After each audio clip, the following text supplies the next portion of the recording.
Hello guys, this is your friend Shinobi Nexus 2.0 and we are back with a new fanfic. Which is What If Naruto Build Harem with Female Haku and Fu Part 1. And if you enjoy this fanfic then please press the like button and subscribe to my channel for more fanfic like this. And now let's start the fanfic. 12-year-old boy stood atop the Hokage monument looking out over the village that hated and abused him for the last 12 years. The boy stood at an even 5 foot, had spiky blonde hair and had crystal blue eyes. His name is Naruto Uzumaki Namikaze, son of the 4th Hokage Minato Namikaze and his wife Kushina Uzumaki. As he stood there looking over Konoha, a voice spoke to him in his mind. Are you sure about this, Odoto? Yes, Kurumi Ne-chan. If I stay here nothing will change, there are only a few people here who truly care for me. I left them a letter that will be delivered in a week's time. The first chance we get we're leaving, replied Naruto as he headed for the main gate to meet his team and the client they were to protect. On his walk, he remembered the first time he met his older sister figure. Flashback. A 5-year-old Naruto was running through the village on the night of his birthday. Behind was an angry mob of civilians for their normal fox hunt as they had taken to calling it. Naruto never understood why everyone hated and abused him, and it was always worse on his birthday. As Naruto kept running, he turned a corner and ran down the alleyway. He quickly noticed his mistake when he ran into a dead end. Looking back, he saw the mob closing in on him with sadistic grins on their faces. Naruto pleaded for them not to hurt him, but that only fell on deaf ears as the civilians began beating him. They used broken bottles, knives, and even wooden clubs with nails hammered in the end of them. Naruto felt each strike on his body, each cut that was left and each bone they broke. Unable to bear the pain anymore, Naruto slipped into unconsciousness. Mindscape. Naruto woke and found himself in a sewer-like place with water on the floor and pipes running along the wall. Come this way, little one, came a voice from down the hall. Naruto decided to listen to it and try to figure out where he was. He came to a large room with a large gate in the middle with a piece of paper with the kanji for seal on it. He walked toward the gate and saw 2 crimson eyes looking at him. A woman stepped out of the darkness and looked to be just around 6 feet tall. She had a rather well-developed body and had on a light red kimono. She had bright reddish-orange hair that reached about mid-back. What really caught Naruto's eyes was the 9 tails flowing behind her and the 2 fox ears she had on her head. Who are you and where are we? Asked a confused blonde. My name is Kurumi and we are in your mindscape, replied Kurumi. This is my mind. I didn't think my mind would look like this. Is there any way I can change it? Naruto asked as he looked around. It is your mind, kit. You can do anything you want in here. Naruto closed his eyes. For a few moments nothing happened. Then the walls and cage was gone along with the water on the floor and the ceiling. All of a sudden Naruto and Kurumi were standing in a wide open grassy field surrounded by a forest. Through the middle of the clearing was a small river that flowed into a pond. There was a 2-story house that appeared next to the tree line and looked like a traditional Japanese house. The seal that was on the gate was turned into a necklace and appeared around Kurumi's neck. Naruto opened his eyes and looked around and seemed satisfied with his work. There we go, a beautiful place to live for a beautiful girl. Naruto replied, causing Kurumi to blush slightly. Come now, you need to rest a little bit and then I will explain everything as I'm sure you have plenty of questions. Kurumi said as she led Naruto into the house. As Naruto fell asleep, Kurumi started forcing a little of her chakra through the seal to take control of the young boy's body. Real world. A red glow started to cover Naruto's body as Kurumi took control. His nails grew longer as his teeth grew sharper. His eyes turned a dark crimson as slits appeared in them. You dare hurt this innocent child, now you'll see who the true demon is, you bastards. Growled Kurumi as she leapt into the crowd of civilians and began tearing them apart. She slashed the throat of one and then snapped the neck of another. All that was heard was bones breaking and blood leaking out of their bodies. As the demonic chakra receded back into Naruto's body, he fell to the ground still unconscious. A few minutes later, Hiruzen appeared with a group of Anbu and took Naruto to the hospital and cleaned up the mess of bodies. After Naruto awoke and explained to the Hokage that he didn't remember anything that happened, the Kage left two Anbu to watch over Naruto's room. Naruto fell back asleep and was woken by Kurumi. She explained who she was, which at first shocked Naruto, but after she explained what happened, he didn't have any bad feeling toward the demon fox. He was amazed to find out that he was the son of two famous Konoha ninja, including the Hokage that he looked up to as his idol. What really made Naruto mad was the fact that no one wanted to tell him the truth and always turned away from the subject when he asked. After he learned of where his clan originally came from, it was then he decided to leave the Hidden Leaf village the first chance he got and restart his clan in his home country. With help of Kurumi, he learned he had a Kekkei Genkei that was called the Crystal Release that he got from his mother's side of the family. He also had an affinity for the wind, fire, and earth release. The fire and earth was how he had the crystal release. Kurumi was also able to help him sneak into the Uzumaki compound and seal up everything that was rightfully his for when he decided to leave. Flashback end. Over the years, Naruto and Kurumi had become close, to the point to where they saw each other as siblings.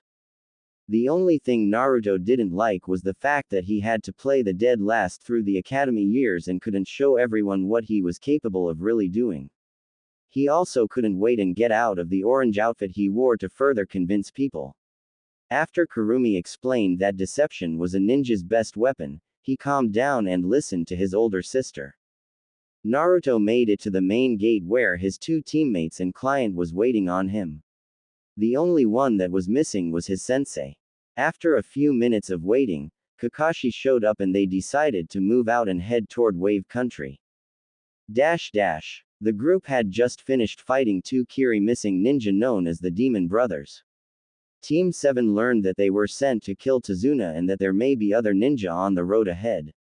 Kakashi tied the Demon Brothers up and sent word back to the Hokage about what was happening. Meanwhile, Naruto was having his own conversation with his sister. "So what do you think, Ne-chan?" Naruto asked. "You can try and convince them to go with you. We will need some strong ninja once we get to Uzu and these two could help," replied Kurumi. Naruto nodded in response and excused himself to the bathroom. Once he was out of sight, he made a shadow clone and sent it to hide until the team left. Once Team 7 and Tazuna was out of sight, the shadow clone appeared in front of the tied-up Demon Brothers. "What do you want, kid?" asked Gozu. "Release us so we can kill you and then finish our job," Maizu said, getting a nod from his brother. "I am only a shadow clone and I'm not releasing you just yet. I want to offer you a place to call home. You won't have to run anymore. You can either come with me or wait here until the Konoha ninja come and take you back to the Hidden Leaf, and who knows what will happen there," Naruto said. "Why should we trust you?" asked Gozu. "I'm not saying you should, but I give you my word and I never go back on my word. As far as I know, I am the last of the Uzumaki clan. I am returning to Uzushiogakure to restart my clan and I will need ninja to help get the village running again. Like I said, I am offering you a place to call home and a way for you to stop running," Naruto explained. The Demon Brother talked quietly amongst themselves for a few minutes before looking back at Naruto. "We accept, but you must do something for us," said Maizu. "I will try, that's all I can do." "Very well. There are two more missing nin that your team will meet up ahead. It is Zabuza Momochi and his adopted daughter Haku. They have been running a lot longer than we have. We want you to ask them to come with you as well." Naruto agreed before cutting the brothers free. "Is there anywhere you two can hide out until I am ready to leave?" Naruto asked. Maizu took out a small map and handed it to Naruto. "We will be here once you are ready to leave," Gozu said before he and his brother disappeared. The clone then dispelled itself. Naruto received the clone's memories just as his team arrived at Tazuna's house. After laying his sensei down in a spare room that Tazuna's daughter Tsunami offered to him, he went out into the forest to train. Well, your trip got a little more interesting, Ototo. Kurumi said with a smile laugh. Gee, I think Nei-chan. How am I supposed to convince the demon of the hidden mist to come to Uzu with me? Naruto replied as he made clones to work on his father's jutsu as he sat down to meditate. We will cross that bridge once we get to that point, Kit. Kurumi replied before laying down to get some sleep. Naruto and his team was sitting around the kitchen table having dinner with Tazuna and his daughter and grandson. It was a quiet evening until Inari spoke up. Why do you even bother? Gato will just kill you all the first chance he gets. Heroes don't exist anymore. Inari screamed. Heroes exist everywhere. They may not be alive or they may not be around right now, but heroes do exist. I have a hero that I have always looked up to. He died the day I was born protecting the Hidden Leaf Village. I never knew that my hero was in fact my father, who died the day I was born along with my mother. You knew them, didn't you, Kakashi-sensei? Naruto asked as he looked in Kakashi's direction. Why, you know? Kakashi asked with his visible eye wide. I've known for quite a while. I even know that you were my father's favorite student. Replied Naruto as he started to get up. How? Was all Kakashi could ask. That doesn't matter right now. Heroes exist, Inari. My hero may be dead, but he will always be my hero. Naruto replied as he walked out the door, leaving a very confused Team 7. Naruto made his way out to a clearing a little ways off from Tazuna's house. He decided to train a little more while he tried to figure out a way to find Zabuza and Haku. You sure it was a good idea telling the Cyclops that you know who your father is? Asked Kurumi. Don't know, but he won't bother me about it until we are back in Konoha, and I don't plan on going back there right now. Naruto replied. Naruto woke the next morning to find himself lying on the ground. Guess I trained a little too much last night, thought Naruto. Indeed you did, but we have company right now. It smells like that hunter nin that was with Zabuza yesterday. Kurumi said through the mental link. Naruto sat up against the tree he was under and waited for the hunter nin to step out. A few minutes later, a girl that looked to be just a couple years older than himself. She had long black hair and dark brown eyes and wore a light blue kimono. Naruto couldn't help but think that this girl was really beautiful. She stopped walking once she saw Naruto staring at her. Hello, is everything alright? Haku asked. Naruto finally snapped out of his thoughts.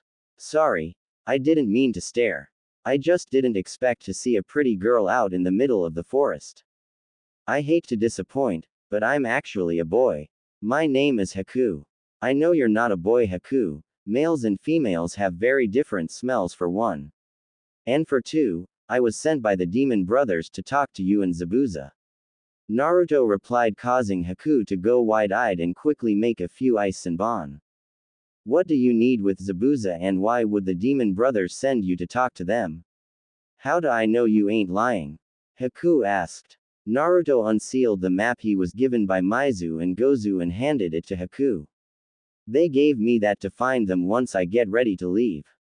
I offered them a place to live so that wouldn't have to run anymore. They asked me to offer you and Zabuza the same. I just want to talk to Zabuza. If he refuses, then I will simply leave and be on my way. Fine, but if I see any sign that you try to harm Zabuza, I will kill you.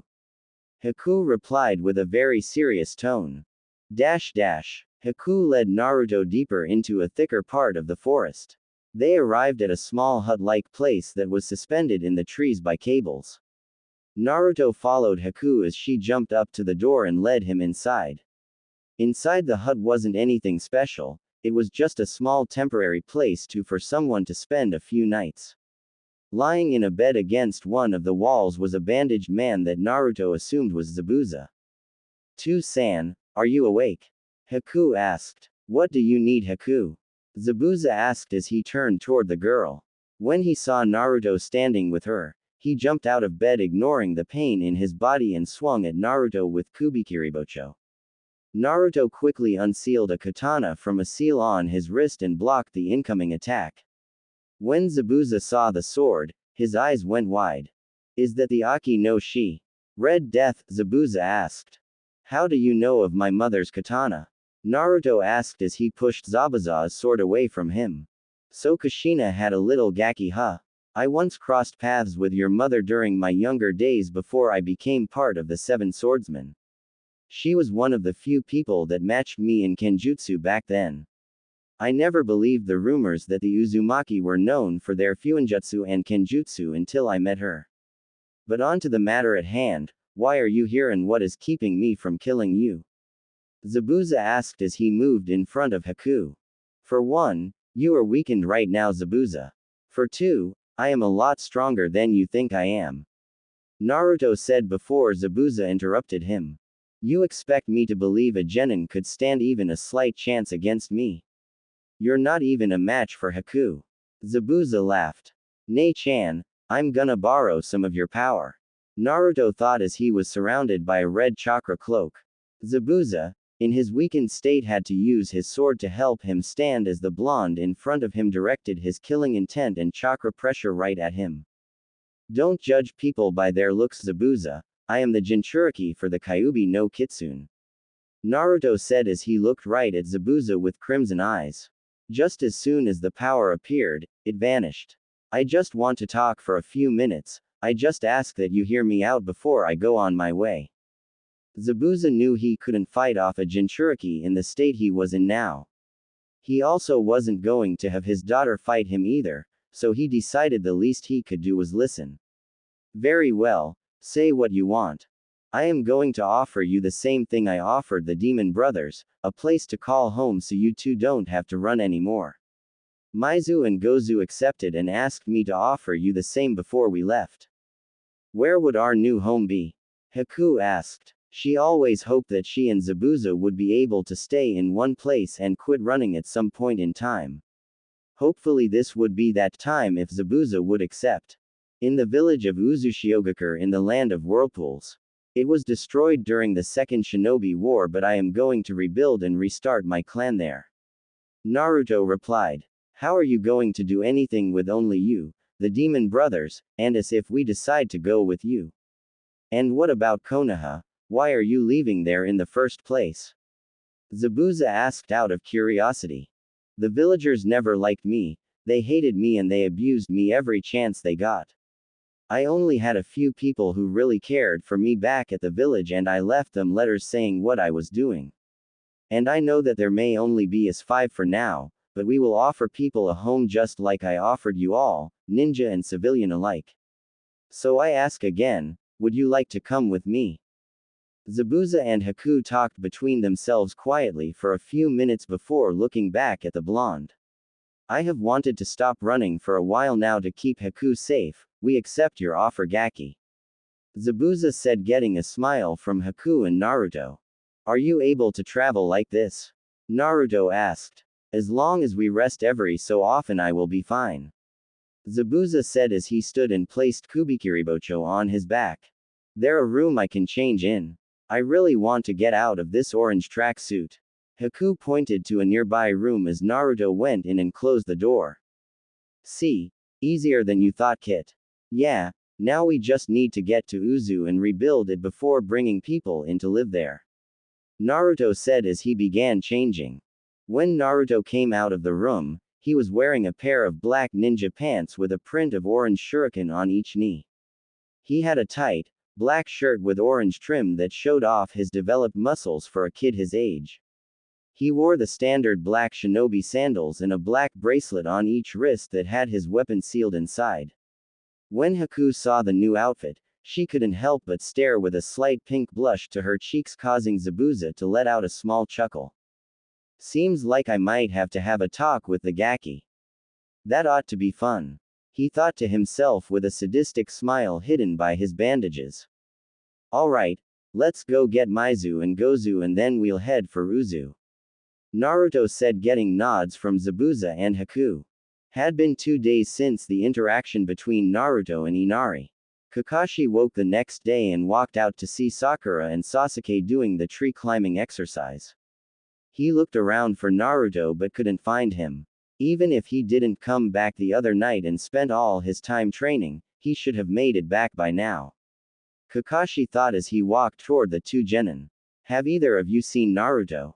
Sasuke stopped running about halfway of the tree he was on and looked at his sensei. I haven't seen him since he left 2 nights ago, sensei. Should we go look for him? Sasuke asked, landing in front of Kakashi with Sakura. Kakashi nodded before speaking. Sakura, stay here and watch over the family. If anything happens, light one of the signal flares and we'll be back. Come on, Sasuke, let's see if we can find the blonde Gaki. Sasuke and Kakashi searched for about 30 minutes before coming to a small clearing that looked like it had been used for training or a fight. Kakashi made a few hand signs before slamming his hands on the ground. There was a puff of smoke, and when it cleared, there was a small brown dog with a blue vest and a Konoha headband. Yo Kakashi, what do you need? Asked the dog. Pakun, I need you to track down Naruto's scent. He's missing and we can't seem to find him. Kakashi replied, getting a nod from Pakun, who began to sniff around. Pakun walked around for a few minutes before looking back to the two ninja. Come on, he went this way. There's another scent with his, but I don't know who they are. Pakun said as he leapt off into the trees. Sasuke and Kakashi followed the ninja hound for about 3 miles until they came upon a small hut being suspended in the trees by a few cables. They slowly their way into the hideout, watching for traps or enemy ninja. After making it into the hut without seeing any ninja or setting off traps, they looked around to find the place empty, all except for a letter to Zabuza from Gato. Seeing that Naruto was possibly captured by Zabuza, Kakashi began to worry. Pakun, can you tell which way they went? Kakashi asked. Naruto's scent and 2 others went into the northeast. Pakun replied. What's going on, sensei? Sasuke asked. I think Naruto may have been captured by Zabuza. Kakashi said as he turned to a map hung on the wall. If they headed northeast from here, then maybe they are trying to take him back to Kiri to probably join in the civil war. Kakashi said while thinking something else. Could Zabuza have found out he is a Jinchuriki and took Naruto to Kiri? Sasuke looked at the map before his eyes landed on a small area of land to the northeast of Wave Country. Land of whirlpools, so he used this mission to finally go home. But why are you taking Zabuza with you, Naruto? You better be careful, Ototo, you promised to help me find Itachi. Sasuke thought quietly to himself. Flashback. A 7-year-old Naruto was walking down the road to his house after escaping from another mob. As he was walking, he noticed a black-haired boy sitting on a pier next to the river. As Naruto walked by, the black-haired boy looked up at Naruto. As Naruto looked into Sasuke's eyes, Naruto saw the same thing that Naruto himself always felt, loneliness and anger. He's just like me, Naruto thought as he walked by. Indeed he is Kit. He just lost his entire clan, it was his brother that did it. You two are more alike than you think, why don't you try and be friends? Kurumi said. Naruto just nodded before he turned around and walked back to Sasuke. Naruto didn't say anything as he just simply sat down next to the brooding boy. It was quiet for a few minutes before Naruto spoke up. You're just like me, Naruto said, causing Sasuke to look at him out of the corner of his eye. What do you mean, how am I just like you? Sasuke asked. I can see the loneliness and anger in your eyes. I can't say I know what it's like to lose your family, I never had any to begin with. Only a few people even care for me here. Naruto explained. Silence once again claimed the area for a few minutes. How do you deal with it all? I have seen you around the village always acting carefree and happy like none of it bothers you.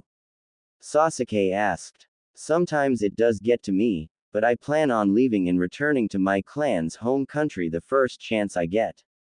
Naruto said as he began to explain about his plan while leaving out the parts of the fox. After Naruto explained his plan, Sasuke explained what had happened with his brother and his clan. Don't let the hatred eat at you. Use it to push yourself to get stronger. We'll get stronger together and I promise to help you with your brother. My name is Naruto Uzumaki, by the way. Naruto said. Sasuke Uchiha. Flashback end. Sasuke was snapped out of his thoughts when Kakashi started talking again. Pakun, go straight to the Hokage and tell him to send the Harishan team with 3 Anbu to replace us for this mission. I have the seal for them to jump to. Tell him Team 7 needs to return to Konoha immediately due to an S-ranked emergency. Kakashi said as he motioned for Sasuke to follow. Hiruzen Sarutobi, 3rd Hokage of Konoha, was sitting at his desk working on his endless piles of paperwork.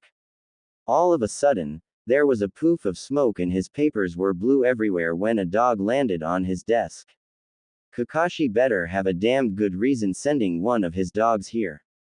The cage growled out looking at his paperwork everywhere. Kakashi said to send the Harishan team with 3 Anbu to replace Team 7 for the mission they are on. He said it is an S-ranked emergency. Pakun said with all seriousness. Hiruzen's eyes went wide at hearing that and he pushed a small button under his desk. Within seconds there was an Anbu kneeling before him. Orders Hokage-sama, asked the Anbu. Bring me Neko, Ryu, and Kuma immediately along with the Harishan team. Hiruzen said. As soon as the Anbu left, a tall man with long white hair with red lines under his eyes stepped out of the shadows. He had a horned headband with the kanji for oil on it. He wore a green short shirt kimono with matching pants with mesh armor underneath it. He had a red haori with 2 yellow circles and red wooden sandals. What's going on, old man? I don't know Jiraiya, but I have a bad feeling. Hiruzen said as the ones he requested entered his office. Neko, you are in charge during this mission. You are to protect a bridge builder by the name of Tazuna. He may be targeted by missing nin hired by Gato. The Harishan team will take you there and return with Team 7, Kakashi has the seal with him. Go now, ordered the cage. Everyone got into formation before they suddenly disappeared. About 5 minutes later, Team 7 appeared in the Hokage's office. Sakura looked like she had no idea what was going on. Sasuke was trying to hide a small knowing smirk and managed to do so from everyone but Jiraiya, and Kakashi was fidgeting badly under the aged cage's gaze. What is this S-ranked emergency? Asked Hiruzen. Hokage-sama, I believe that Naruto was either captured or killed during the mission. Kakashi said. What? Shouted the Toad Sage and the god of shinobi. Explain now, Hatake, demanded the cage. The client's grandson had said something about heroes not existing which caused Naruto to say that they do. During this Naruto said that his hero was the Yondaime Hokage and that he knew who his parents were. Naruto then left to go do what I assumed to be training. He was gone for 2 days and didn't return. Sasuke and I then used Pakun to track his scent. We came to a hideout that seemed to be Zabuza's. Pakun said he could smell Naruto's scent along with 2 others headed northeast. That was when I sent him here to inform you. Kakashi explained while starting to sweat under the cage's glare. What happened next no one was expecting as Kakashi suddenly found himself implanted in one of the walls courtesy of one pissed-off Toad Sage. Before anyone could act, Jiraiya appeared in front of Kakashi and grabbed him by his vest and brought him to eye level. Why the hell didn't you check on your genin sooner, Kakashi? Jiraiya yelled in anger. I just assumed he was out training, I didn't think this would happen. Kakashi replied, nearly pissing himself from the killer intent of Jiraiya. Instead of replying, Jiraiya just dropped Kakashi and turned to Hiruzen. I'm going to look for my godson. Sakura and Sasuke's eyes widened at hearing that. Sakura's out of surprise and Sasuke's out of surprise and anger. Jiraiya started walking toward the window when he was stopped by Sasuke. Did you just say that you were Naruto's godfather? Yeah, why does it concern you? Jiraiya asked, turning back to the Uchiha. Sasuke closed his eyes for a brief second. When he reopened them, his Sharingan spun to life. Sasuke rushed forward in a burst of speed, surprising everyone. Sasuke launched his fist forward and connected with Jiraiya's gut, causing him to double over in pain. You are his godfather and you were never around when he needed you. He never had any family at all in this village and only a few that actually care for him, including myself. We became friends shortly after my clan was massacred. We started hanging out more and more until we considered each other brothers. We kept each other from going insane after all the stuff that happened here in this village. He was always abused by this village for some unknown reason, and because of that he could have used you being around just a little bit. If he is your godson, then why the hell were you never around? Shouted the enraged Uchiha. Everyone was silent for the first few minutes. No one thought that the Uchiha cared for the blonde due to the act the two put up of always fighting with each other. Jiraiya was the first to speak. I was told by Hokage-sama that he was taking care of Naruto and that everything was okay. During that time I was running my spy network gathering information for the village. I didn't know things had turned out that bad. Jiraiya explained while looking down. Sasuke then turned to the village leader. Naruto's mother, was she named Kushina Uzumaki? Who told you that? Asked the Kage wide-eyed. You just confirmed it for me. Somehow Naruto did find out who his parents are, but he never told me. My mom told me she was best friends with a woman named Kushina Uzumaki after she moved here from her village. Before the clan was killed, she always said that I should spend time with Naruto and get to know him better. At the time I didn't know why, but now I understand. Naruto was the child of her best friend and my mom wanted me and Naruto to become friends like her and Kushina-san. Sasuke explained, getting surprised looks from everyone else. What else do you know, Sasuke? Kakashi asked. Since I know that Kushina-san is Naruto's mother, my guess about his father seems pretty accurate now. Naruto is the son of the Yondaime Hokage, Minato Namikaze. My mom was one of the few people who knew of the marriage between Kushina and Minato, and I learned about it through her. Silence once again took over the room. Sasuke just looked at the other four ninja in the room waiting for one to speak. So what are you going to do, old man? Asked Jiraiya. Go and look for Naruto, Jiraiya. Until you find some evidence that he is still alive, we have to assume the worst. I will address the village as a whole about all this. I don't believe Naruto to be dead, but we need evidence to be sure. The Kage said, rubbing his head. You know that the village will react badly knowing how they treated Minato's son. Jiraiya said as he leapt out the window as Hiruzen dismissed everyone. It was late evening in Konoha. The village had just learned that Naruto was the Yondaime's son and a lot were shocked. Some were even afraid that Minato was going to return from the grave in vengeance for his son. Later that evening, a few puffs of smoke could be seen pooping up in different places around the village. At a local ramen stand, 4 people could be seen sitting and talking about the scrolls they received. So he finally decided to go through with his plan. Said Tsuki Ichiraku, owner of the Ichiraku ramen stand. Yeah, I guess he did. Sure is going to be quiet around here without the blonde goofball. Said a purple-haired woman known as Yugao Azuki. Do you think he'll ever be back around? Maybe drop by and say hi or something? Asked Ayame Ichiraku. He'll definitely be back around. He knows we care about him and he'll be back to let us know how he's doing. Besides, do you honestly think he can stay away from your guy's ramen? Anko Mitarashi asked with a laugh, causing the others to laugh as well. A group of 5 ninja were hopping their way through the trees headed toward Uzu when one of the ninjas started sneezing violently. After a few minutes of sneezing, he continued hopping through the trees. Man, someone must be talking about me pretty badly right now. Naruto said to himself. Could be the ones you left the scrolls for Ototo. Kurumi said. Yeah, you're probably right. Should have been about time for the scrolls to appear. Naruto thought as he kept jumping. Behind him, the other 4 ninja were talking amongst. Hey Gaki, can we ask you a couple things? Zabuza asked. Go for it. How good are you with your mother's blade? Questioned Zabuza. Not too great. I definitely need more work with it. I had a sensei back in Konoha who was a master of kenjutsu and she trained me in the basics, but that's all we got around to. I was actually hoping you could teach me sometime. Naruto asked. I don't mind, but just so you know, my training is hell on earth, kid. Zabuza said. Do you know what nature affinity you have? Asked Maizu.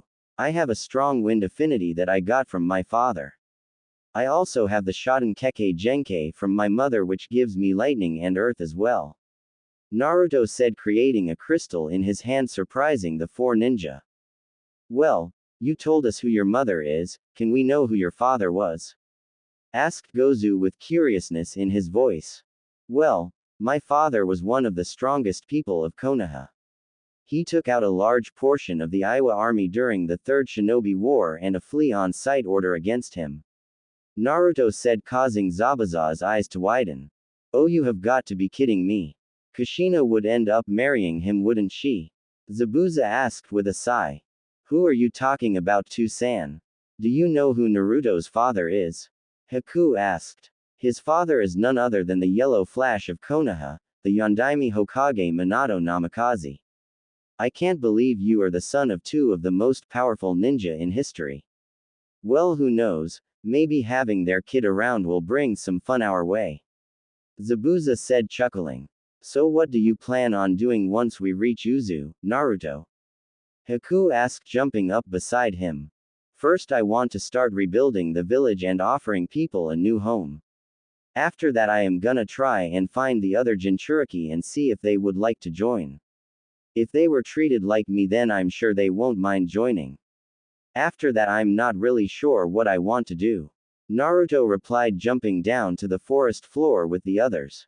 We should camp here for the night. We should be able to reach Uzu in the next day or two according to the map we have. Starting tomorrow, I'll help you with your training. I need to get Haku back to training as well.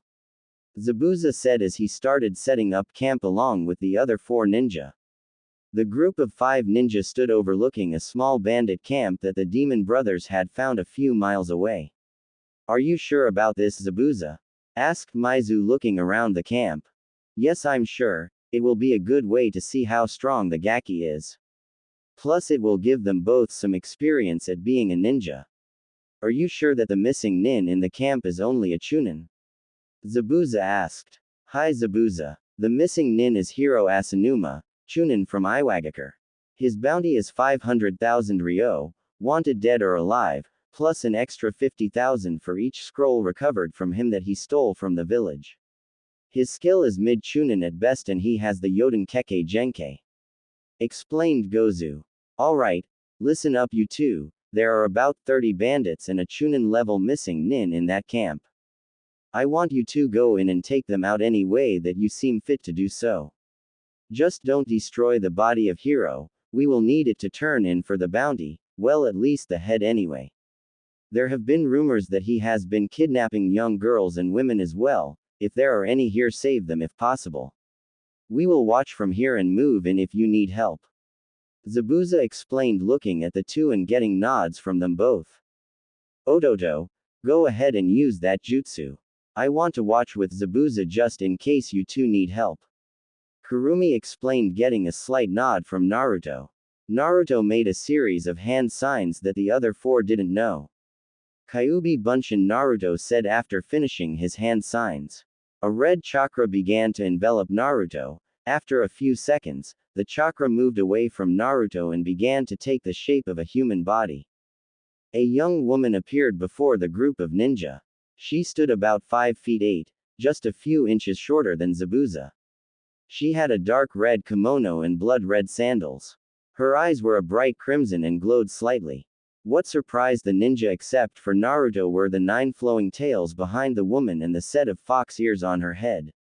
After focusing for a minute, the woman made her tails and ears disappear under a genjutsu. This is Kurumi Ne-chan, the 9-tailed demon fox. Naruto said as he gave his sister a hug, then pulled out an Anbu mask that looked like a fox. I didn't know you could release the Biju, Naruto. And what's with the mask? Haku said, looking at the woman. She isn't fully released. This is just a temporary body that she can use outside the seal, however she has about the same level of power as we do right now. She just wanted to be out just in case we needed with this camp. The mask is just so I don't draw attention to myself right now. Naruto explained as he started walking toward the camp with Haku following slightly behind, putting on her own mask. Do you think the Gaki can handle his first kill? Zabuza asked, watching the two genin walk off. This won't be his first kill. He has killed before and has come to terms that this is a kill or be killed world we live in. Kurumi explained. Naruto and Haku were standing in a tree to the east of the camp scouting the place. Naruto noticed Haku was slightly shaking and decided to figure out what was wrong. What's wrong, Haku? I have never killed someone before and I don't know if I can do it now. I don't want to turn into one of those monsters. Haku explained, looking down. This is a kill or be killed world. We are ninja, and it's what we do. As long you don't take pleasure in killing and only kill for the right reasons, you will be fine. I promise, Haku-chan, Naruto said as he pulled the girl into a hug. Thank you, Naruto-kun. Haku stuttered out. She was glad she had her mask on to hide the blush on her face. As Naruto and Haku got ready to enter the camp, they looked back to see Zabuza, Kurumi, and the demon brothers moving closer to watch their progress and ready to help if need be. Getting a nod from Zabuza, Haku and Naruto disappeared in a snow and leaf shunshin. With Haku appeared near the south of the camp in a tree. She saw two bandits walking around doing what she assumed was a patrol of the area. She watched them for a few moments until they made their way behind one of the tents out of view from the others. She made a small ball of ice and threw it toward the two bandits. It landed behind them without a sound and grew into an ice mirror. She then dropped another one right below her, making another ice mirror. She then jumped down and moved through the mirror below her and shot out of the other with Senbon at the ready. She stuck the Senbon into the back of the two bandits' necks and they fell to the ground dead. Haku had to fight down the urge to throw up when she saw the blood from the bandits on her hands. After a few seconds of calming herself, she continued on toward the tent at the middle of camp. As she snuck through the camp, she came to a larger tent. Peeking through the flap, she saw 5 bandits sitting at different tables in the tent. She made a few hand signs before placing her hand on the ground, Hyoten, chaining ice spears. Where she touched the ground, a small patch of ice appeared and flowed toward the nearest bandit. When the ice touched him, it quickly froze him from the inside out. A spear of ice then shot out from his body, connecting with the next bandit and continuing until each bandit was dead. She stepped back out of the tent and continued on her way, silently killing each bandit she came across. With Naruto. When Naruto reappeared, he was standing near the northern part of the campsite. He unsealed 2 kunai from a seal on his wrist and made his way silently and quickly toward the camp. The first bandit he came to was asleep against a tree near the outside edge of camp. Naruto quickly slit his throat, making sure no one was alerted before moving on. Naruto continued on and found a group of 3 bandits standing guard outside a tent. He went through a few hand signs that he learned after watching Kakashi perform the jutsu. Earth Style. Headhunter Jutsu. Naruto sunk into the ground and appeared with his upper body sticking out of the ground behind the bandits. He grabbed 2 by the ankles and pulled them under the ground. The third noticed his 2 companions disappear and turned around. What the he, was all he got out before he too was pulled into the earth, being buried alive with the other 2. Naruto stepped out of the earth and stepped inside the tent to avoid being seen.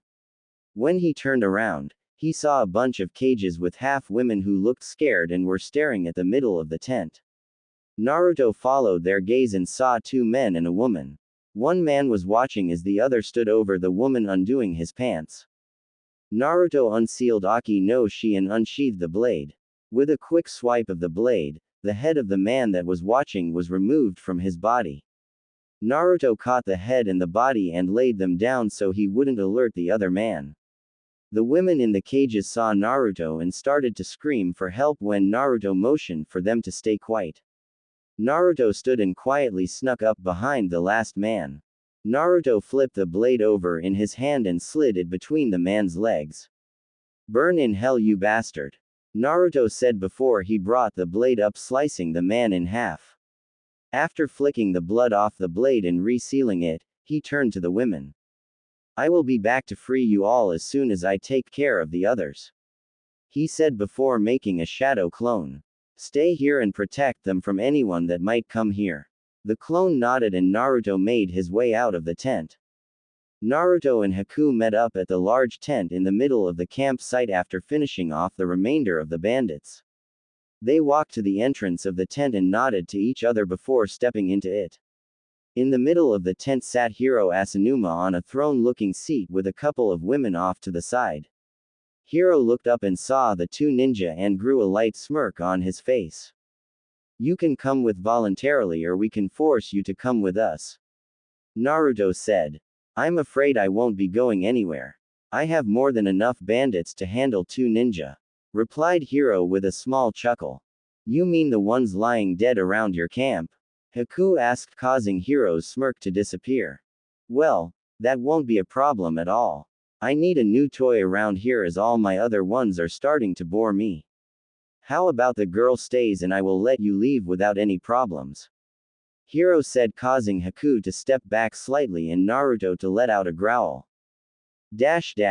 Outside the tent, Kurumi, Zabuza, and the demon brothers were listening just in case they were needed. When Zabuza heard what he said about Haku, Kurumi had to hold him back from busting through the tent. "Let go of me, I'm gonna teach this guy a lesson," Zabuza growled out. "Naruto can handle this. Trust me, this guy is as good as dead," Kurumi replied in a calm voice. "And why's that?" Zabuza asked. Back in Konoha there was a father and daughter duo that ran a little ramen stand. Naruto was really close to them both and considered them family. The girl was walking home one night and was attacked by a couple of drunk men. She tried fighting them off but they were a lot stronger than she was. When Naruto was walking home he heard her screaming and he immediately rushed off to see what was going on. He saw the two guys trying to have their way with his older sister figure. He let his demonic instinct take over and ended both of their lives. That was his first kill I mentioned earlier. Rapist are one of the things Naruto despises in this world, Kurumi explained. Zabuza calmed down slightly but was still ready to bust through the tent. Naruto and Haku stood staring down Hiro. After his offer was declined by the two genin, he had decided to beat Naruto and take Haku by force. This however didn't go over well with Naruto. Hiro took a step toward Naruto and Haku, causing them both to get into a defensive stance. In a burst of speed that neither of them were expecting, Hiro punched Naruto in the face and kicked Haku in the gut, sending them flying out of the tent. Zabuza, Kurumi, and the demon brothers backed up to where they wouldn't be seen but close enough to keep an eye on the fight. Hiro rushed the two again but had to jump back to avoid the Senbon made of ice and crystal. Hyoten and Shoten, haven't seen those bloodlines around in a while. This will be fun. Haku rushed forward with a kunai as Naruto made a set of hand signs. Hiro met Haku halfway and their kunai clashed as the two ninja tried to gain the upper hand. Hiro was bigger and stronger than Haku and soon overpowered Haku as he punched her in the side of the face, knocking her away. As Haku was sent flying, he threw a few Senbon and managed to land a few of them in his left arm. Naruto had finished his hand signs just as Haku was knocked away. Lightning style. Wolf Fang Bullet. Naruto shouted as launched a ball of lightning from his hand that took shape of a wolf's head. The attack flew straight toward Hiro, who tried to dodge but just hit in the leg by the attack, leaving some nasty burns on his leg. Naruto quickly made 3 seal-less shadow clones who surrounded Hiro along with the original Naruto. "You really think a few clones are going to do anything?" Hiro asked, breathing hard from the pain of the burns. "Maybe if these were regular clones, but these are shadow clones. A lot more fun to use than regular clones," Naruto said as one of the clones rushed Hiro. As the clone got close enough, he ducked under a punch and kicked Hiro in the side while shouting, "Nah!" Hiro was sent flying toward another clone who jumped in the air and delivered a spinning kick to Hiro's head.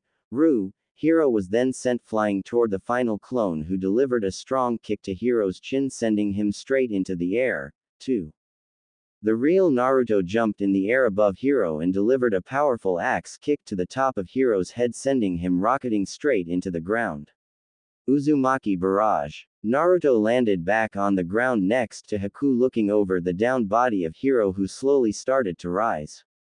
Naruto looked to Haku and nodded as Haku began going through a set of hand signs. Hyoten. 1,000 needles of death.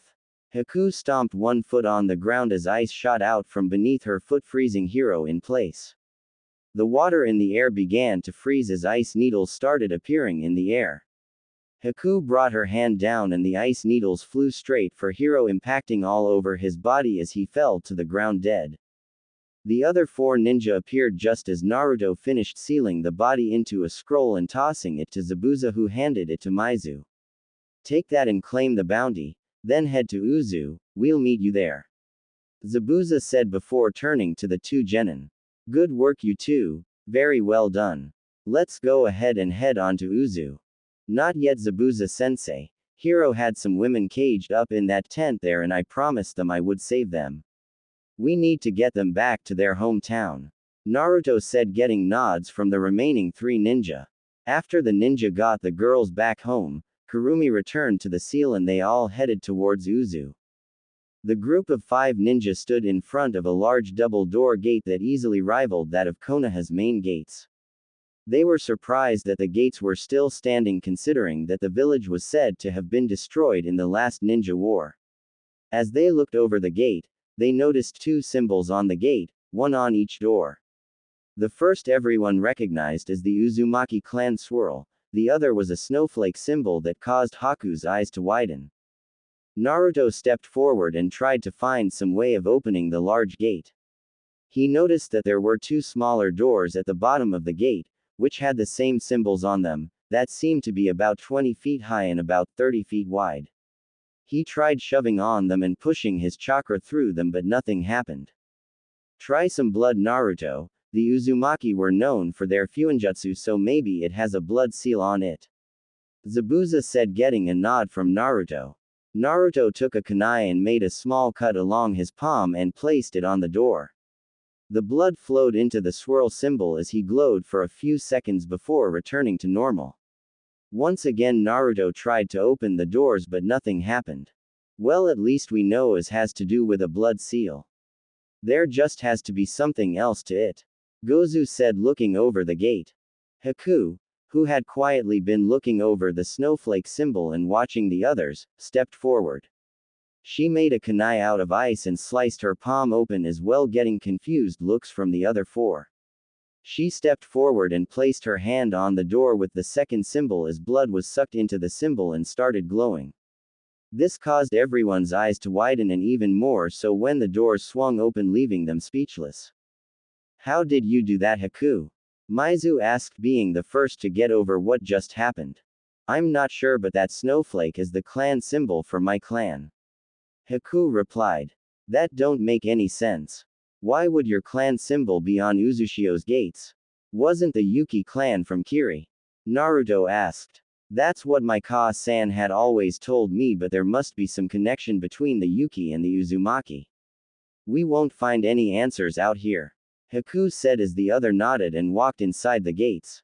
As the group walked through the village, they were amazed at how clean the place was. There was no signs that people had died here or that the village was ever attacked other than the buildings that were destroyed. As they walked, they noticed one small section of the village seemed to be in a livable condition. In the shadows of the buildings, people were moving back and forth watching the group of 5. They weren't sure who they were or what their intentions were, but they were ready for anything. Naruto, with his heightened senses due to Kurumi, heard the slight shuffling of footsteps and could smell the people that were hidden. In a whisper that was just loud enough for his group to hear him, Naruto spoke. Don't react to what I say, just keep moving. We aren't alone here, we're surrounded and I can't tell by how many exactly, just that they outnumber us. Naruto replied while observing his surroundings. How can you tell, Naruto? Asked Haku. Like I said before, my senses are higher than others due to Kurumi ne. I can smell and hear them. Naruto replied, getting a nod from Zabuza. He's right, I can just barely make out the chakra signatures. They are really good at staying hidden. Zabuza said. The 5 ninja gave a slight nod to each other before they jumped and landed back to back. Zabuza pulled Kubikiribocho off his back and the demon brothers slipped on their gauntlets. Haku pulled out some senbon and Naruto unsealed the Aki no Shi from the seal on his wrist. They all were on alert for the first sign of movement. Suddenly, they were surrounded by ninja wielding different weapons. In all, there were about 30 ninja surrounding the group of 5. All the unknown ninja pulled kunai and shuriken from their pouches and threw them at Naruto's group. Naruto and Haku went through a quick set of hand signs and slammed their hands on the ground. Crystal wall, ice wall. Naruto and Haku shouted as a wall of ice and crystal surrounded the group of 5. The large group of ninjas stopped with wide eyes at what they had just seen. A woman that looked to be in her late 20s stepped forward with her hands raised and unarmed. She had snow-white hair and crystal blue eyes. She wore a light blue kimono that showed off her curvaceous body. No one noticed the light blush on Zabuza's face as he looked over the woman. My name is Rei Yuki, current leader of the Yuki clan. May I ask your names? The now known Rei said, shocking the 5 ninja. Naruto stepped forward with his mother's blade still drawn. I am Naruto Uzumaki, only known remaining Uzumaki. This is Zabuza Momochi, the demon brothers Gozu and Maizu, and Haku Yuki. Naruto replied, pointing to each member of his group. Haku, Naruto, could it really be? Rei thought to herself. May I ask who your mothers were? Haku, Naruto. My mother's name was Akino. What does th? That was all Haku got out before she was tackled into a hug faster than anyone could see. I thought you were dead, Haku. I searched everywhere for years for some sign of you, but I couldn't find anything. Rei said as tears came to her eyes. What do you mean? Asked a very confused Haku. Akino was my older sister. I am your aunt. I have family still alive. Haku asked, getting a nod from Rei before Haku hugged the older woman this time. After a few minutes, Rei turned to Naruto waiting for his answer. My mother's name was Kushina Uzumaki. As Naruto said this, even more people came out of hiding and began bowing to Naruto. Naruto just stood there not knowing exactly what to do. What's going on? Welcome home, Prince Naruto. Rei said, shocking the 5 ninja, especially Naruto. Your mother, Princess Kushina, was next in line to run the land of whirlpools. But before that could happen, Uzu came under attack and almost everyone was forced to leave. Since she was your mother, that rightfully makes you the next to take over. How do you know his mother, and what connection does the Yuki clan have with the Uzumaki? Zabuza asked. The Yuki clan settled down here while the leadership of this village was under Ashina Uzumaki. Ashina was friends with the clan head of the Yuki at the time, and Ashina offered the Yuki a place to stay. We weren't large in numbers yet, but you could say this is where the clan started. During the time Uzushio came under attack, members of the Yuki and Uzumaki were sent away from the battle. Kushina ended up in Konoha and Akino went to Kiri, while I traveled around. Kushina, Akino, and I kept in touch as much as possible. When I heard of Kurumi's attack on Konoha and your parents' deaths, I went to see if I could raise you, but they had said you died as well. When the civil war started in Kiri, I tried to find Akino and Haku, but I didn't have any luck there either. Not knowing what else to do, the remaining Yuki members decided to return here. Rei explained. You know about the fox? Maizu asked. Rei nodded in response. A few times when I visited Kushina, she pulled me into her mindscape and I met the fox.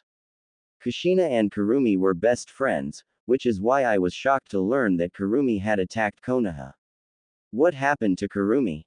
Naruto made a set of hand signs as he gathered his chakra. Kyuubi Bunshin. The red aura surrounded Naruto before leaving his body and taking on the form of a human body.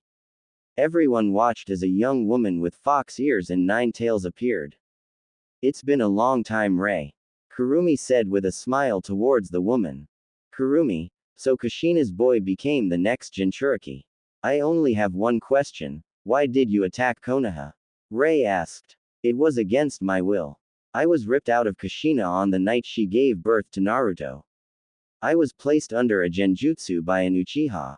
I had no idea what happened until I was in the process of being resealed by Minato. Kurumi explained to the clan head. Rei and Kurumi shared a quick hug before Rei turned back to Naruto. So what are your plans, Naruto? I want to restart the village and bring it back to its former glory. I want to offer anyone who needs it a place to settle down and call home, and I want to seek out the other Jinchuriki. If they had a life like I had, I want to offer them a place where they won't be hated for what they hold. Naruto stated in a serious tone. This caused Rei and Kurumi both to smile at the young blonde. Just like your mother was, she always wanted the best for everyone. Let's show you around the village, then we can start coming up with ways to achieve your goals. Rei said as she led them through the village. It had been a couple days since the Hokage had revealed to the village what had happened to Naruto. He revealed who his parents were and the reason why Minato wanted him seen as a hero. In the Hokage's office sat two older men. One was the third Hokage himself, Hiruzen Sarutobi. The other was one of the Hokage's students, the Gamma Sennin, Jiraiya. Have you been able to find any trace of him, Jiraiya? Asked the Kage. I haven't been able to find a trace of him, but I may have an idea of where he went. Replied the Toad Sage. And where would that be? I would say he headed toward Uzushio. If he has a relationship with the fox like Kushina did, then they have already met. She probably told him of his parents and where Kushina came from, and he left to find it. Uzushio is his home, old man, and you know that. Jiraiya replied. I want you to go and see if he is there. If he is, then try and convince him to return. Hiruzen said. Alright, but I want to take a few people with me. And who would that be? Asked Hiruzen, curious as to why he wanted others to go with him.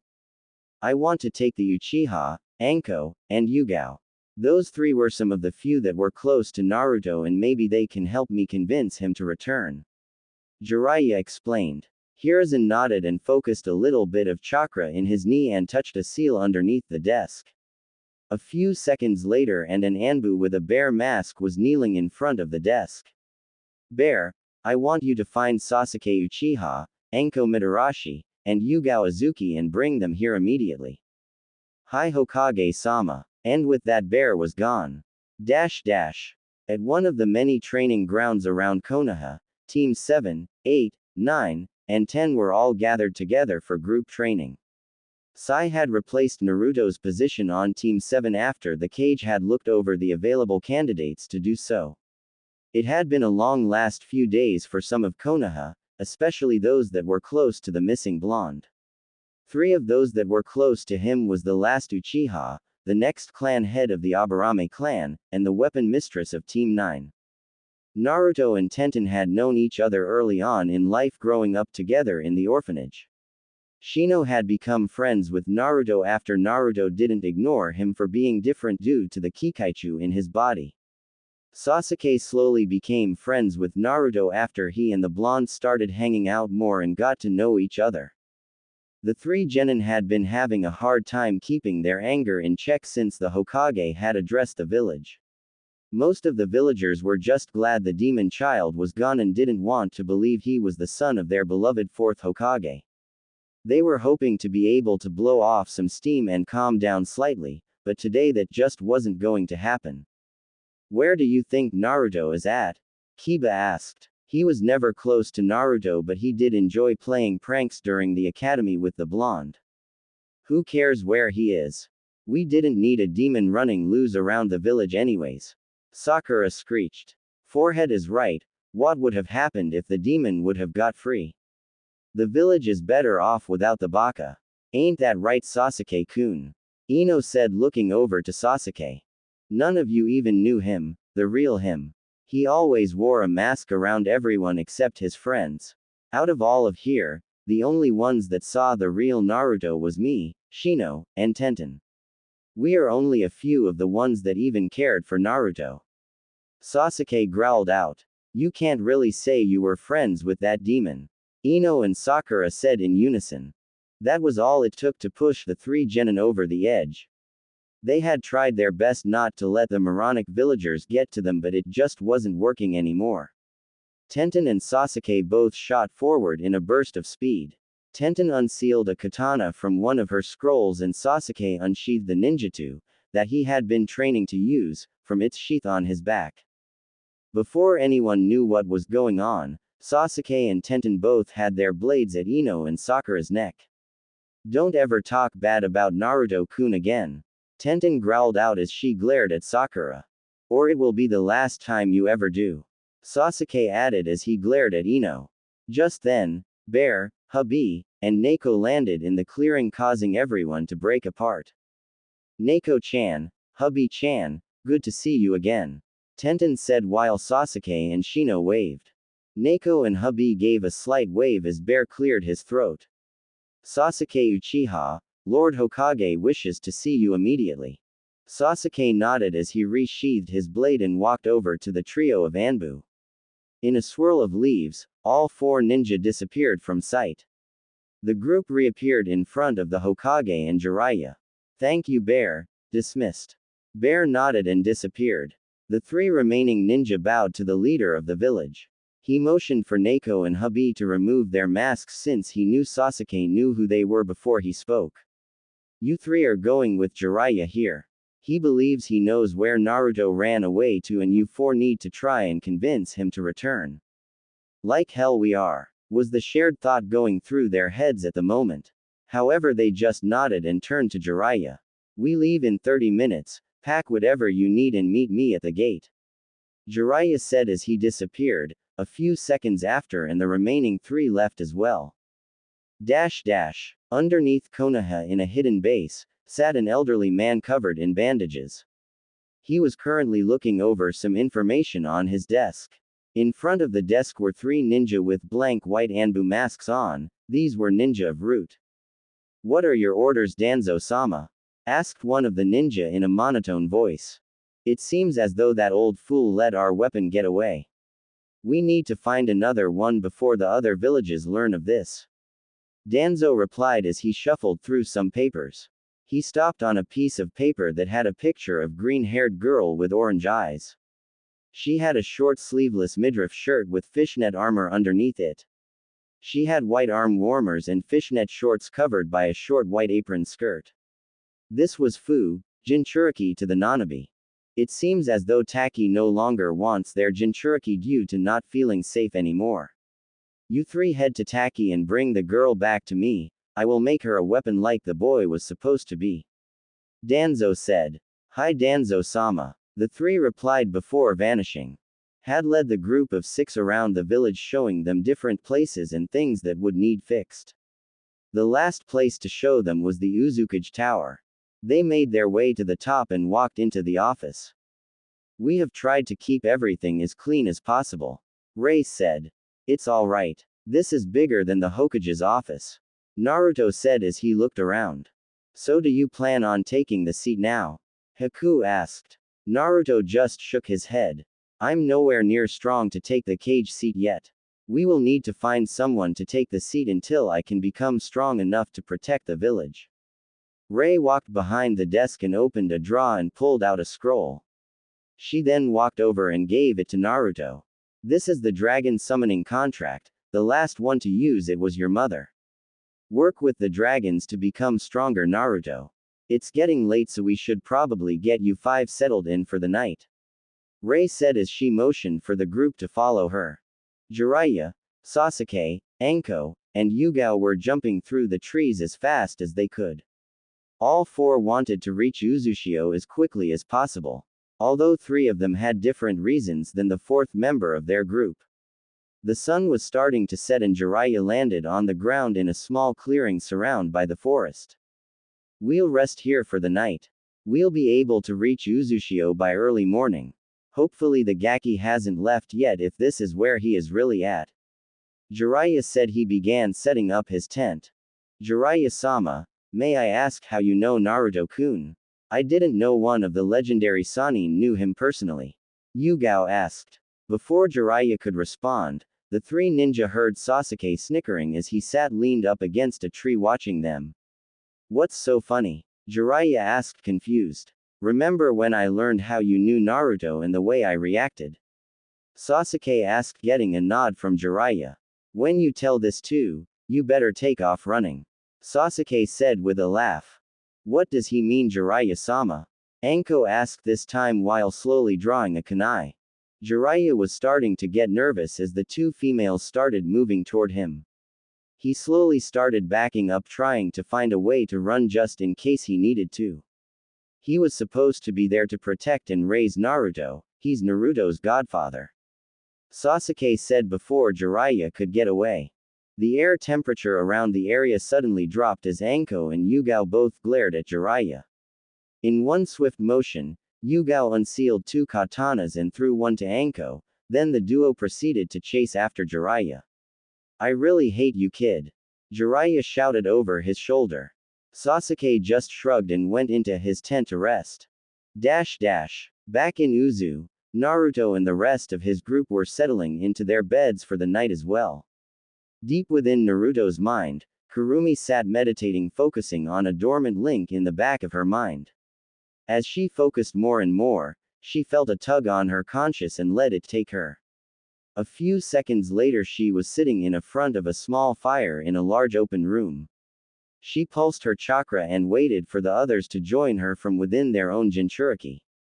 In Suna, the one-tailed tanuki smiled from within his container. So Ne-chan has finally decided to call us all together, huh? Shukaku said to himself before following the pull.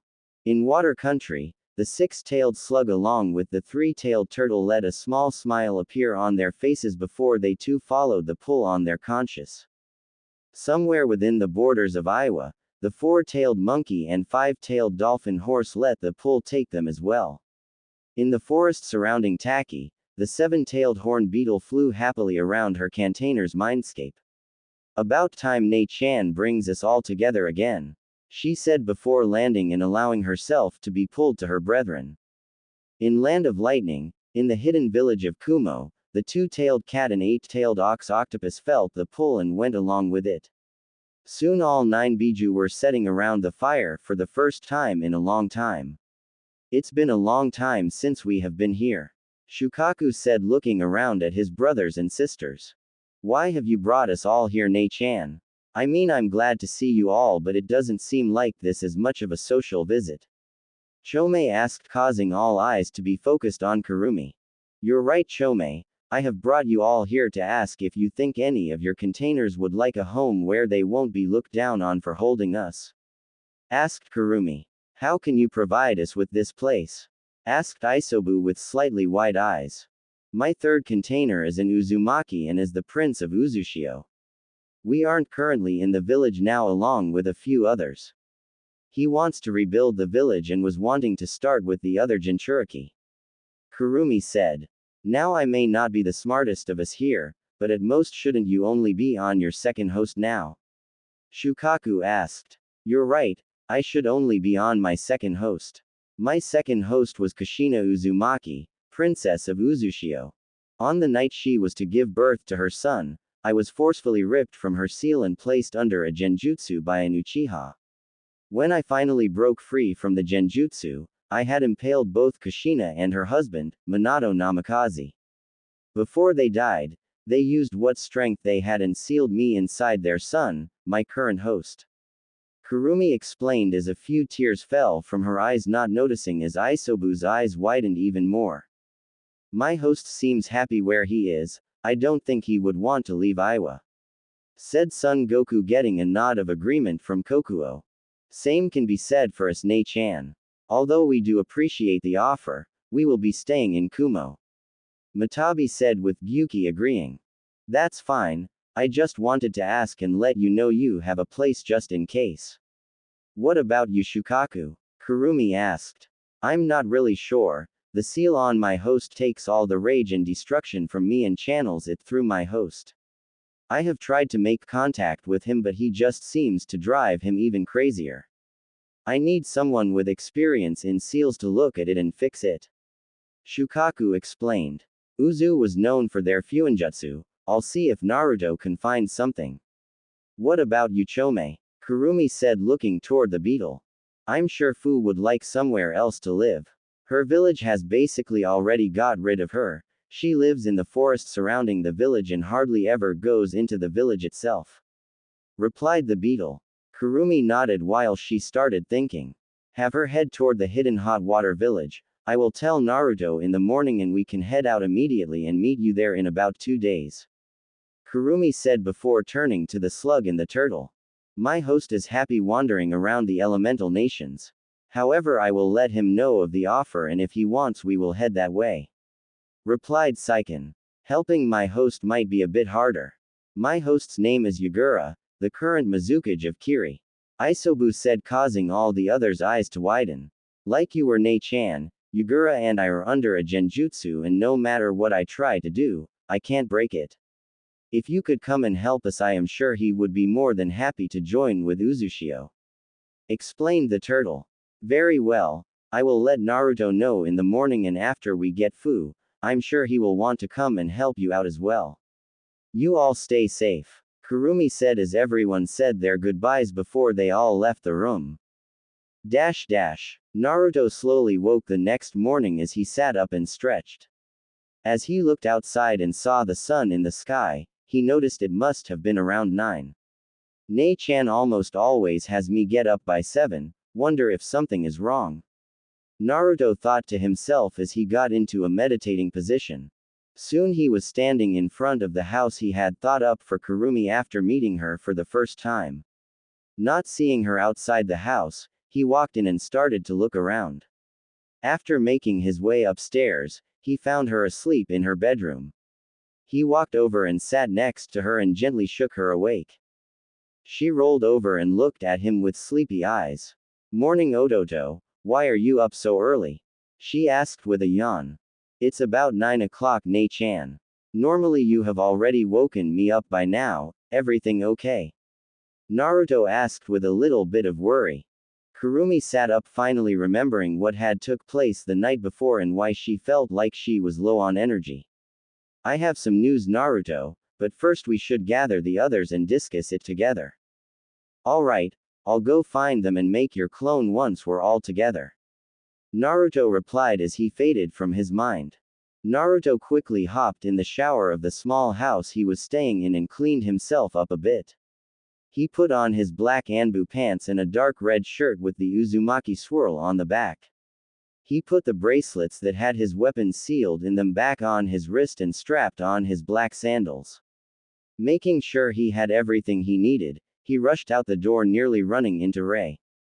My apologizes Naruto-sama, Rei said while bowing. It was my fault, I was in a hurry. And please, no Sama stuff, I'm not for honorifics. Naruto said getting a nod from Rei. Would you happen to know where Haku and the others are? Kurumi Nei-chan wants to talk to all of us. They're in the middle of town looking around, I was just on my way there if you would like to join me. Rei asked as Naruto nodded and started walking beside her. It was quiet for a few minutes before Rei broke the silence. So do you plan on becoming Uzukage soon? One day but not anytime soon. I'm too young and much too weak right now to protect the village. We need someone who can make the right choices and is strong enough to lead the village.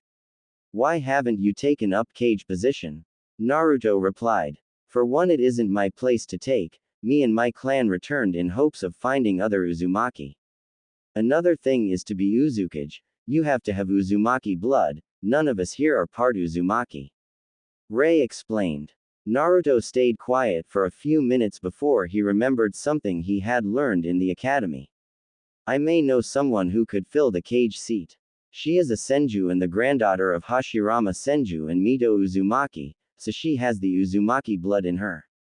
Rei thought it over before nodding in agreement. The Senju and Uzumaki were distant cousins anyway, so why not someone born with both blood? She looked forward and saw they were at the center of town. Let's find the others and learn what Kurumi knows.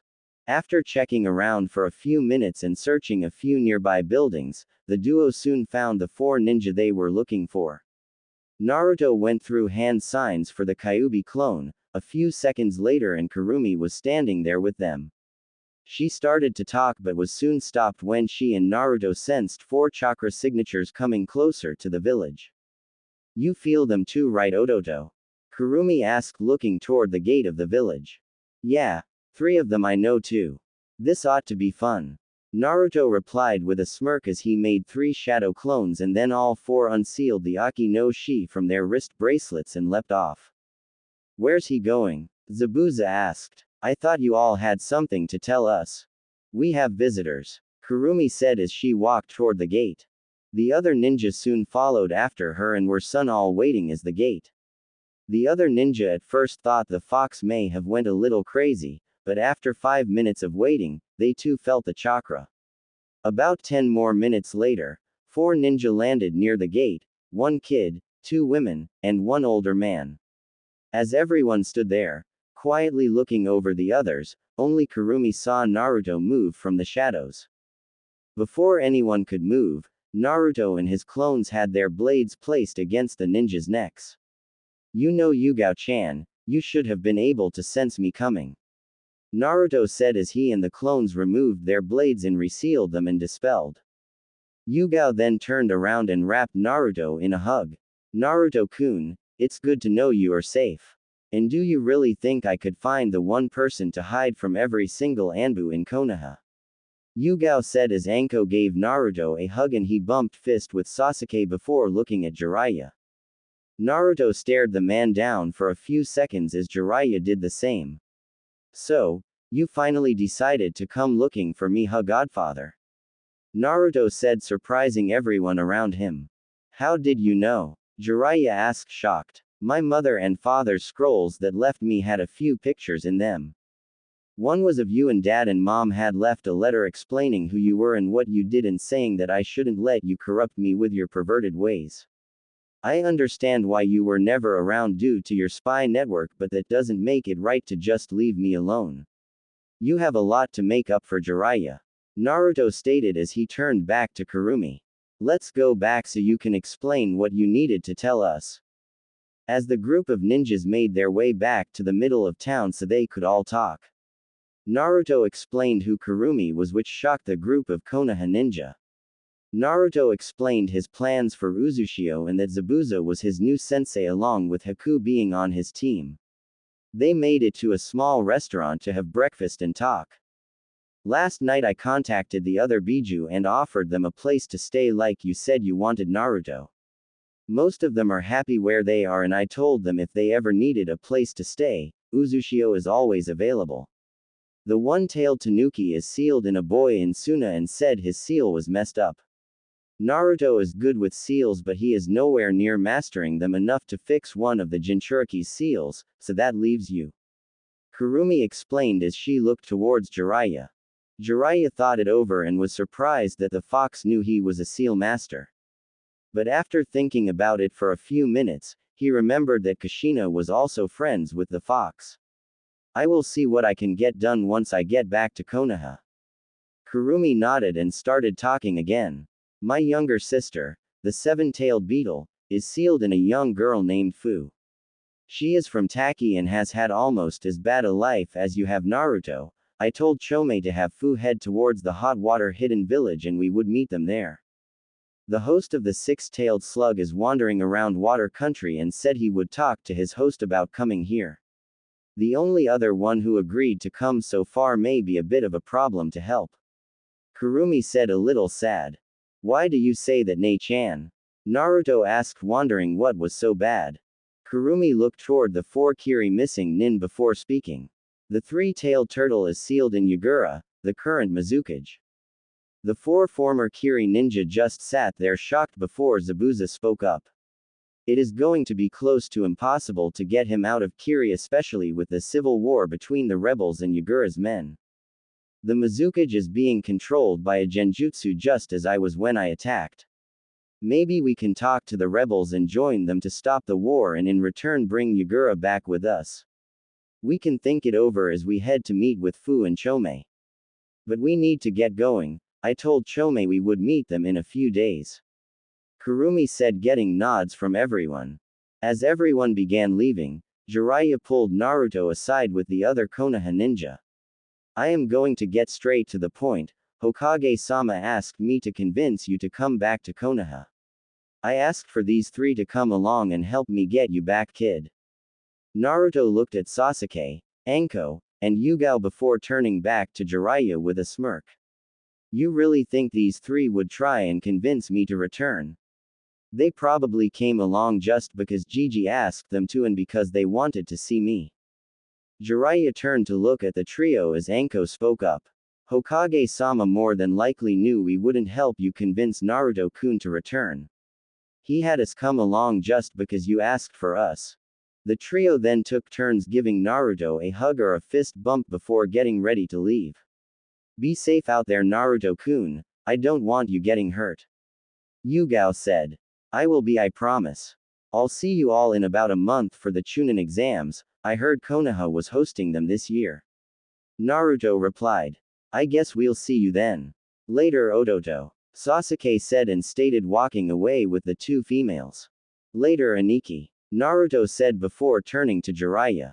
This is my home now, Jiraiya. I ain't returning to Konoha. I need you to do me a favor though, you me at least that much.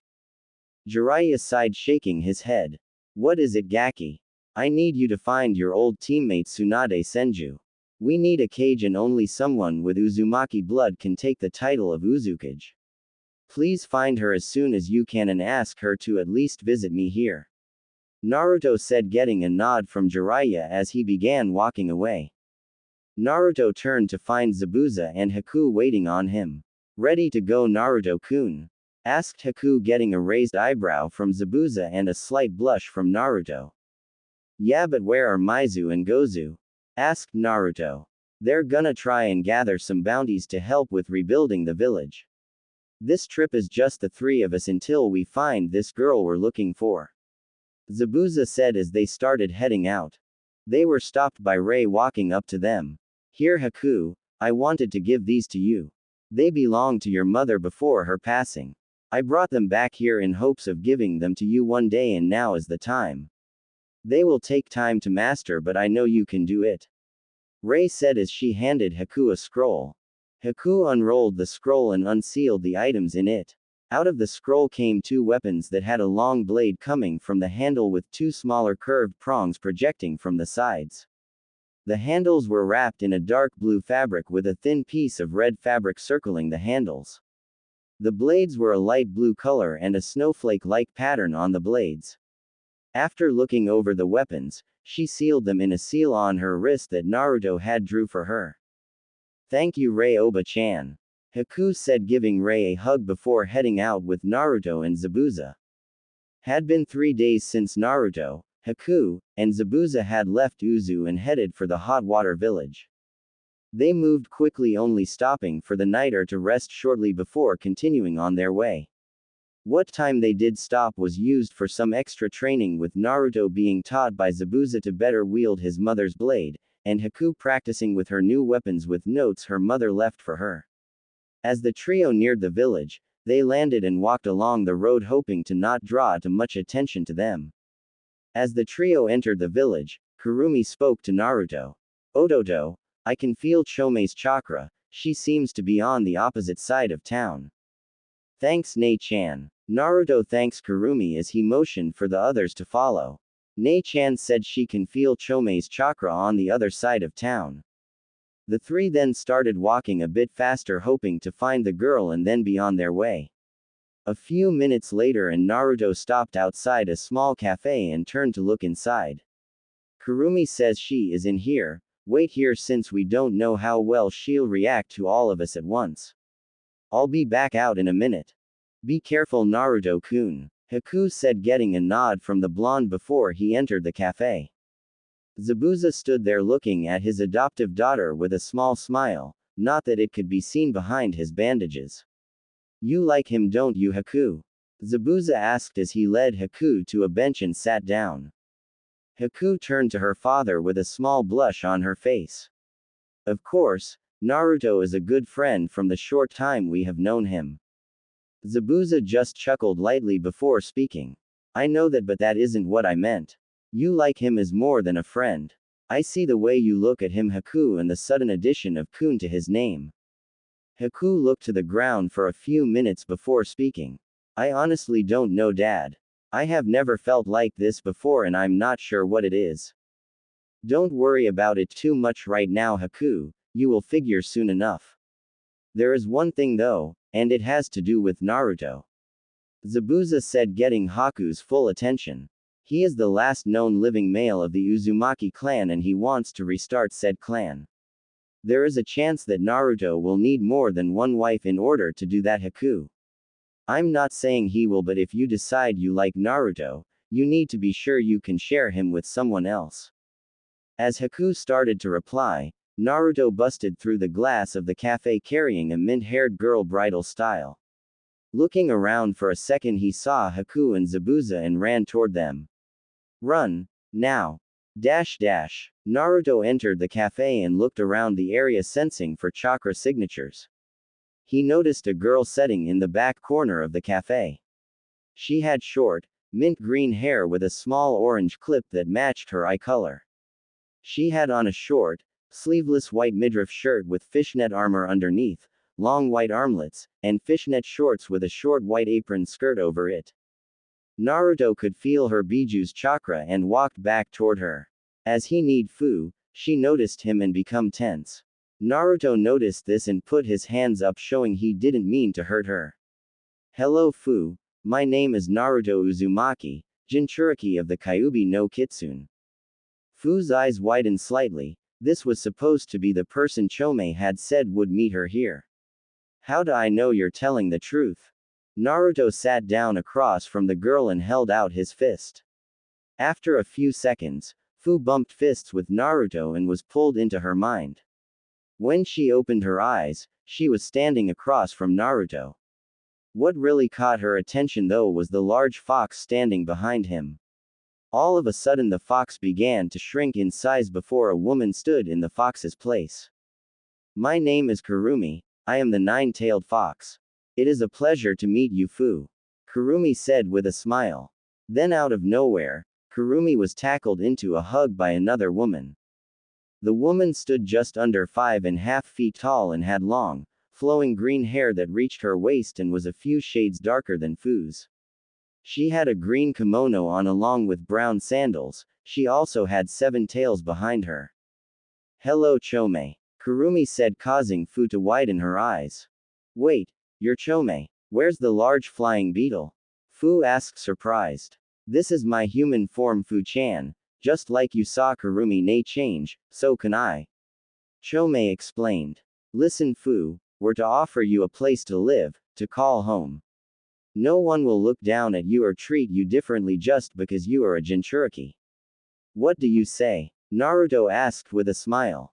You promise no one will treat me differently? Fu replied. I promise. Everyone back home knows about Kurumi and except both of us. They will accept you too. Naruto replied, causing Fu to smile and nod. Naruto, we have a problem. There are people in the cafe headed toward you and Fu.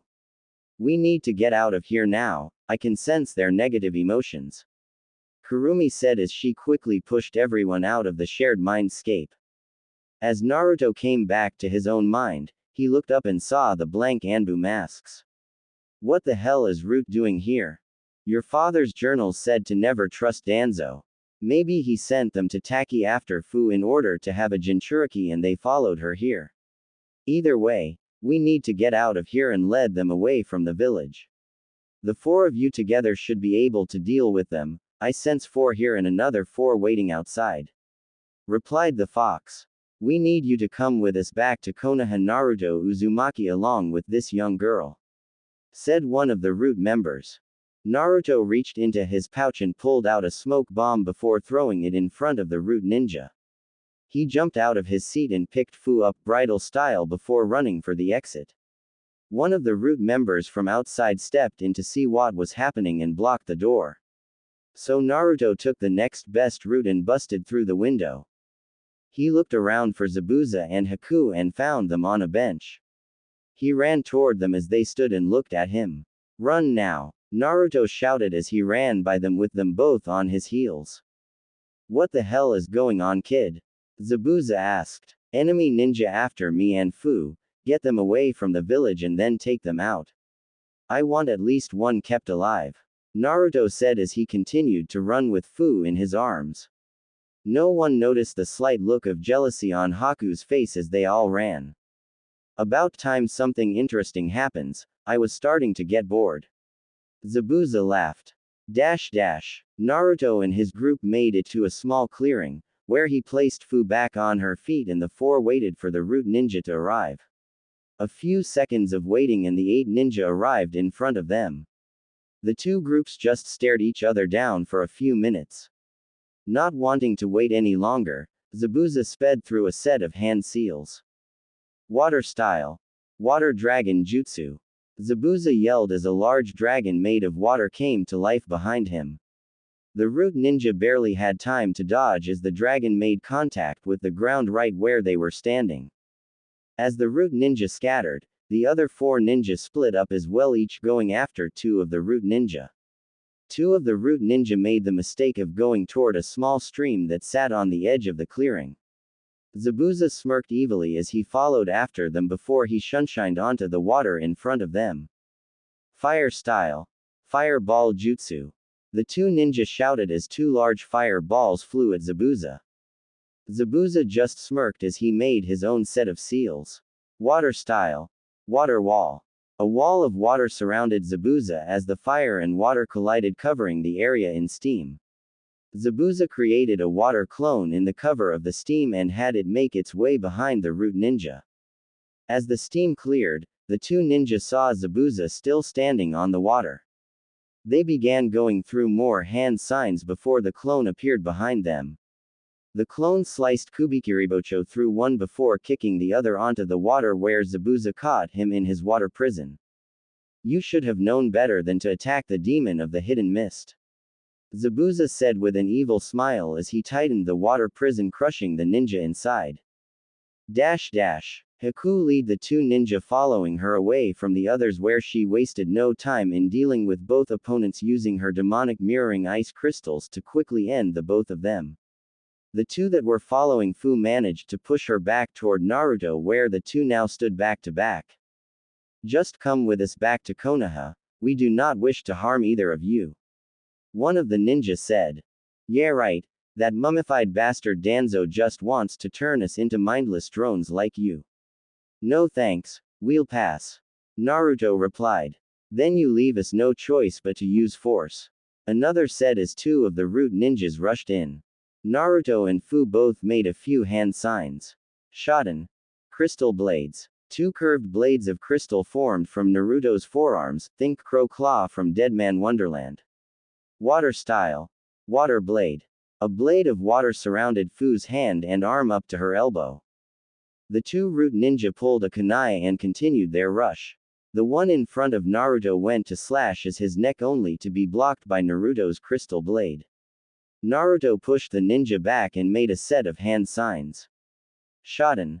Striking spear. Naruto yelled as he slammed his hand on the ground, causing spears of crystal to skewer the ninja from below. The root ninja rushed Fu, but instead of a kunai he drew a tanto. He was thinking that she wouldn't be that strong, but found out he was wrong when she held him back with her own blade. All of a sudden, Fu quickly pulled a kunai from her pouch and drove into the man's neck. With those 2 dead, there were only 2 ninja remaining. Next thing the root ninja knew, they were surrounded, Naruto and Fu in front of them and Zabuza and Haku behind them. You have one chance to not end up like the others. Either leave now or you both will die. We will leave for now, but Danzo-sama will have one of you Jinchuriki. One of the remaining ninjas said. Tell Danzo that the Kyuubi and the Nanabi will never be his. The next time someone from Root comes after us, he dies by my hand. Naruto growled out. The 2 ninja went to leave until 2 screams of pain were heard from the root ninja. In one swift motion, Zabuza had used Kubikiribocho to slice off one arm each before they left the area. Naruto looked at Zabuza with a raised eyebrow. Really, sensei? Did you honestly think I was going to let those bastards get away unharmed? They just better be glad you wanted that message delivered, or they wouldn't have walked out of here. Zabuza replied as he turned to the young mint-haired girl. So she is the Jinchuriki for the Nanabi, huh? Yeah. Fu, this is Zabuza Momochi and Haku Yuki. Guys, this is our new teammate Fu. Naruto said with a quick introduction. Let's go find somewhere to eat and discuss what to do next. After finding a place to sit down and eat, Naruto had told Fu what they had planned on doing in order to help Yagura. To say that Fu was shocked was putting it lightly. How are we even going to get near the Mizukage, let alone break him from this genjutsu? Fu asked. I was planning on entering his mind like me and you did when we bumped fist. If we can get close enough to make some kind of contact, we should be able to break the genjutsu from the inside. I'm not really sure about how to get into Kiri though. Naruto said as he started to think about it. I may know someone who can help us with that. She is the leader of the rebellion against Yagura, her name is Mei Terumi. If we can find her rebellion camp, she may be able to get us close enough for you two to break Yagura of this genjutsu. Zabuza spoke up. Do you have any idea on how to find them too, San? Haku asked. They stay close enough to Kiri to keep an eye on Yagura's actions, but far enough away that they would have time to retreat if something would happen. If we head in the general direction of Kiri, we should be able to find them. Zabuza explained as the other three nodded. Alright, to Kiri it is then. Naruto said as Zabuza led the group on the journey to Kiri.